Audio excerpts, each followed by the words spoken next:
جمعہ کی نماز۔ اللہ تعالیٰ نے جمعہ کے دن کو مسلمانوں کے لیے سب سے افضل دن قرار دیا ہے۔ رسول اللہ صلی اللہ علیہ وسلم فرماتے ہیں سورج کے نکلنے سے شروع ہونے والے دنوں میں سب سے بہترین دن جمعہ کا دن ہے، جس میں آدم کو پیدا کیا گیا، انہیں جنت میں داخل کیا گیا اور اسی دن ان کو جنت سے نکالا گیا۔ حضرت ابو ہریرہ رضی اللہ عنہ فرماتے ہیں نبی اکرم صلی اللہ علیہ وسلم نے فرمایا جس نے جمعے کے دن غسل کیا، پھر نماز کی ادائیگی کے لیے آیا اور جو اس کے مقدر میں تھا وہ نماز پڑھی، پھر امام کے خطبے سے فارغ ہونے تک خاموش رہا، پھر امام کے ساتھ نماز پڑھی تو اس جمعے اور گزرے ہوئے جمعے تک اور 3 دن زائد کے تمام گناہ بخش کیے جائیں گے۔ حضرت ابو ہریرہ رضی اللہ عنہ فرماتے ہیں رسول اللہ صلی اللہ علیہ وسلم نے فرمایا 5 نمازیں، ایک جمعہ دوسرے جمعے تک اور ایک رمضان دوسرے رمضان تک کے تمام گناہوں کا کفارہ ہے، اگر اس نے اپنے آپ کو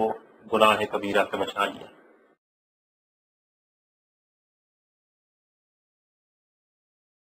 اس دن تمام مسلمان مسجدوں کی طرف متوجہ ہوتے ہیں اور مسجدوں میں اکٹھے ہوتے ہیں تاکہ حکمت کی باتیں جانیں اور نماز جمعہ ادا کریں۔ جمعہ کی نماز ہر مسلمان بالغ و عاقل پر فرض ہے۔ اللہ تعالیٰ فرماتے ہیں اے ایمان والو، جب تمہیں جمعے کی نماز کی دعوت دی جائے تو تم اللہ کے ذکر کی طرف دوڑ پڑو اور خرید و فروخت چھوڑ دو۔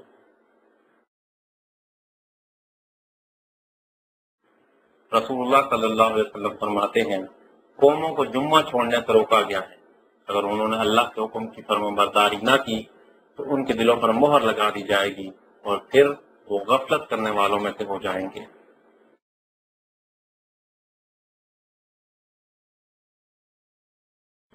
عورت،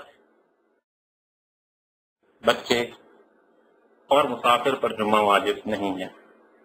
اور اسی طرح اس مریض پر بھی واجب نہیں ہے جو انتہائی مشقت کی وجہ سے جمعہ کی نماز میں حاضر نہ ہو سکتا ہو،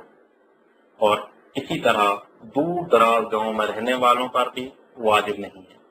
اور اگر یہ لوگ جمعہ کی نماز میں حاضر ہو گئے تو ان کی جمعہ کی نماز ٹھیک ہے، اور اگر نہ ہوئے تو ظہر کی نماز پڑھیں گے۔ جمعہ کے صحیح ہونے کی شرائط۔ پہلی شرط یہ ہے کہ جمعہ کی نماز باقی نمازوں کی طرح وقت سے پہلے بھی جائز نہیں اور بعد میں بھی جائز نہیں، اور اس کا وقت ظہر کی نماز کا وقت ہے۔ دوسری شرط جمعے کے لیے جماعت کا ہونا ہے، بس ایک آدمی یا 3 سے کم کا جمعہ کی نماز پڑھنا جائز نہیں ہے۔ تیسری شرط یہ ہے کہ جمعہ سے پہلے 2 خطبے پڑھے جائیں، کیونکہ اسی پر رسول اللہ صلی اللہ علیہ وسلم نے ہمیشہ اختیار کی ہے۔ دونوں خطبے واجب ہیں اور جمعہ کی صحت کے لیے شرط ہے، اور خطبے عربی زبان میں دیے جائیں اگر اکثریت عربی سمجھنے والوں کی ہو، اور اگر وہ جملوں سے معانی نکال سکتے ہوں تاکہ لوگوں کو عربی سیکھنے پر ابھارا جا سکے اور رسول اللہ صلی اللہ علیہ وسلم کی سنت کو بھی پورا کیا جا سکے، اور اگر اکثریت عربی نہ سمجھنے والوں کی ہو تو خطبے دوسری زبانوں میں بھی دیے جا سکتے ہیں، کیونکہ خطبہ سے مقصود صرف خطبہ دینا نہیں بلکہ احکام اسلام پر متنبہ کرنا اور ان کی تعلیم دینا مقصود ہے۔ البتہ دوسری زبانوں میں خطبہ دیتے وقت آیات کو عربی ہی میں پڑھیں اور پھر ترجمہ کر کے ان لوگوں کو بتائیں۔ خطبہ جمعہ کے ارکان میں سے نہیں ہے، بلکہ عرف عام میں جس چیز پر خطبے کا اطلاق ہوتا ہے وہی خطبہ ہے، لیکن کمال خطبہ یہ ہے کہ خطیب یہ چیزیں پڑھے: اللہ کی تعریف کرے، اشہد ان لا الہ الا اللہ، اشہد ان محمد عبدہ ورسولہ، نبی اکرم صلی اللہ علیہ وسلم پر درود بھیجے، اللہ سے ڈرنے کی وصیت کرے، قرآن میں سے چند آیات کی تلاوت کرے اور لوگوں کو اچھے کاموں کی نصیحت کرے۔ جمعہ کے خطبے میں یہ مستحب ہے کہ ممبر پر خطبہ دیا جائے۔ خطیب کا دونوں خطبوں کے درمیان تھوڑا سا بیٹھنا بھی جمعہ کے مستحب ارکان میں سے ہے۔ جمعہ کے دن خطبہ کے دوران باتیں کرنا ممنوع ہے، کیونکہ آپ صلی اللہ علیہ وسلم نے فرمایا اگر آپ نے جمعہ کے دن خطبے کے دوران اپنے دوست سے خاموش ہو جا بھی کہا آپ نے لفظ کام کیا۔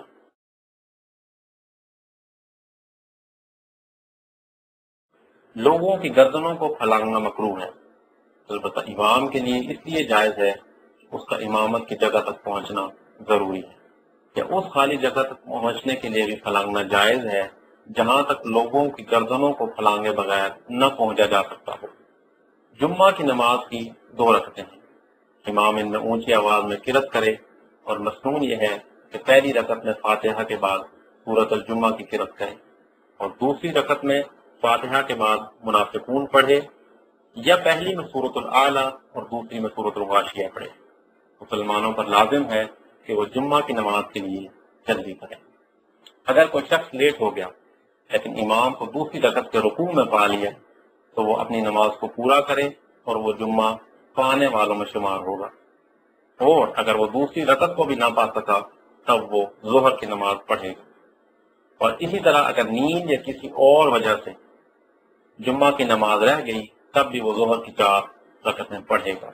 جمعہ کے دن سورۃ الکہف پڑھنا مستحب ہے، کیونکہ رسول اللہ صلی اللہ علیہ وسلم فرماتے ہیں جس نے جمعے کے دن سورۃ الکہف پڑھی تو نور کے ذریعے سے دونوں جمعوں کے درمیان کے وقت کو اس کے لیے روشن کر دیا جاتا ہے۔ کثرت سے نبی اکرم صلی اللہ علیہ وسلم پر درود پڑھنا۔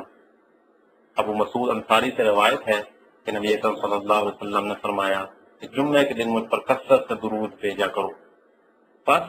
جو بھی مجھ پر جمعے کے دن درود بھیجتا ہے تو اس کا درود مجھ پر پیش کیا جاتا ہے۔ جمعے کے دن غسل کرنا اور خوشبو لگانا مستحب ہے، کیونکہ رسول اللہ صلی اللہ علیہ وسلم فرماتے ہیں جو آدمی جمعے کے دن غسل کرتا ہے اور بقدر استطاعت پاکی حاصل کرتا ہے اور اپنے سر میں تیل لگاتا ہے یا اپنے گھر کی خوشبو لگاتا ہے اور لوگوں کو اذیت پہنچائے بغیر جمعہ کی نماز کے لیے نکلتا ہے، پھر حسب قدرت نماز پڑھتا ہے اور امام کے خطبے کے دوران خاموش ہو جاتا ہے تو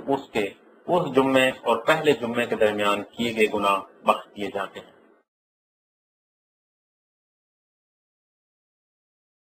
ممبر کی 3 سیڑھیاں ہونا سنت ہے، کیونکہ رسول اللہ صلی اللہ علیہ وسلم کے ممبر کی 3 سیڑھیاں تھیں۔ جمعے والے دن بعض لوگ جمعے کی نماز سے پہلے دائرے میں جاتے ہیں اور ایک آدمی ان کو قرآن کی چند آیات پڑھ کر سناتا ہے یہاں تک کہ جمعے کی اذان ہو جاتی ہے، یا پھر ترانے گاتے ہیں اور اونچی آواز میں اجتماعی ذکر کرتے ہیں۔ یہ چیزیں سنت میں سے نہیں ہیں۔ اگر نمازی امام کے خطبے کے دوران آ جائے تو بیٹھنے سے پہلے مختصر سے 2 رکعتیں پڑھ لیں، کیونکہ رسول اللہ صلی اللہ علیہ وسلم فرماتے ہیں جب تم میں سے کوئی جمعہ والے دن امام کے خطبے کے دوران مسجد میں آ جائے تو اسے چاہیے کہ بیٹھنے سے پہلے مختصر سی 2 رکعتیں پڑھ لیں۔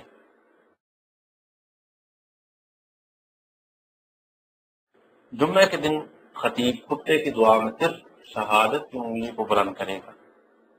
استسقاء اور بارش کو روکنے کے متعلق دعا کے علاوہ کسی اور دعا میں ہاتھ اٹھانا جائز نہیں ہے۔ حضرت حسین بن عبد الرحمن فرماتے ہیں میں نے رسول اللہ صلی اللہ علیہ وسلم کو خطبہ دیتے ہوئے دیکھا، آپ صلی اللہ علیہ وسلم خطبے میں دعا کے وقت شہادت کی انگلی کو بلند کیے ہوئے تھے۔ نماز جمعہ سے پہلے کوئی سنت نہیں ہے، لیکن مستحب یہ ہے کہ اذان سے پہلے مطلق نفل پڑھے، کیونکہ رسول اللہ صلی اللہ علیہ وسلم فرماتے ہیں جس نے جمعہ کے دن غسل کیا اور بقدر استطاعت پاکی حاصل کی،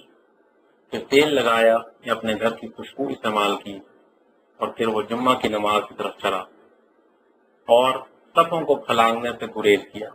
اور فرض نماز ادا کی اور امام کے خطبے کے وقت خاموش رہا، اس جمعے اور گزرے ہوئے جمعے کے درمیان کے تمام گناہ بخش دیے جائیں گے۔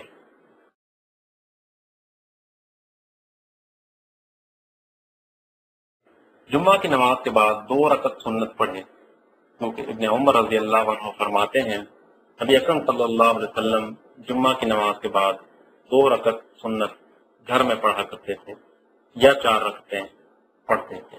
نبی اکرم صلی اللہ علیہ وسلم کا فرمان ہے جو تم میں جمعے کے بعد نماز پڑھنے والا ہو تو وہ 4 رکعتیں پڑھے، اور افضل یہ ہے کہ وہ یہ 4 رکعتیں گھر میں پڑھے۔